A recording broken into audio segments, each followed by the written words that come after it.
बाघ वाले माता निस्दिन अलख जगाई राउर इहे बा अभिलाषा।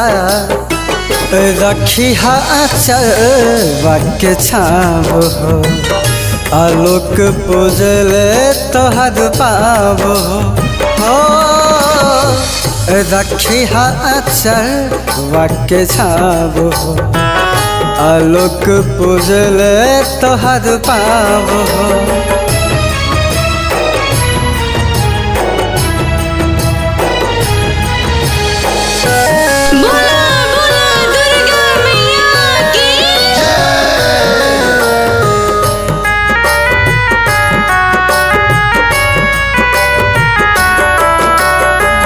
एह जुग में का कोनो जुग में होई हा बलिहारी। बालक अपन बोध के बनी हा तुहे महतारी।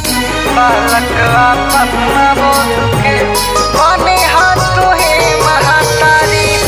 विनती बाए अधिकारी देर न अबेर बिचारी। संकट करोना काल से संकट से तुहे उबारी।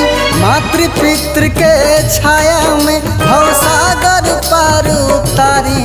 भवसागर पार उतारी। पुकारेला तोहके भक्ति भाव हो।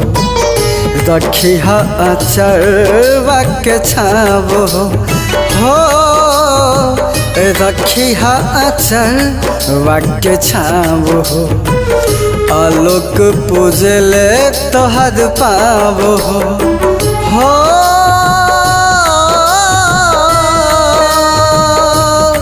माई हो माई हो माई हो।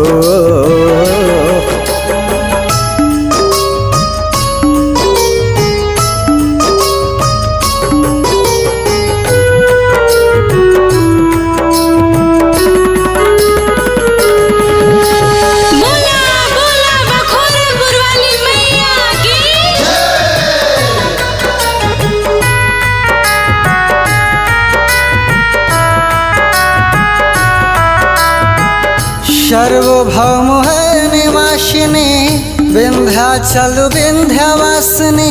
जय जय खप्पर धारिणी जय जय है सिंधी भवानी। जय जय खप्पर धारिणी जय जय है सिंधी भवानी।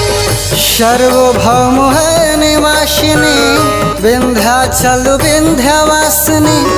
जय जय खप्पर धारिणी जय जय है सिंधी भवानी।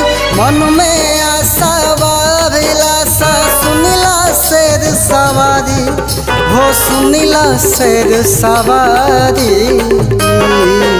राजधानी के मृदुल स्वभाव हो। रखी आचर वाक्य छाव हो। रखी आचर वाक्य छाव हो आलोक पूजले तोहर पाव हो।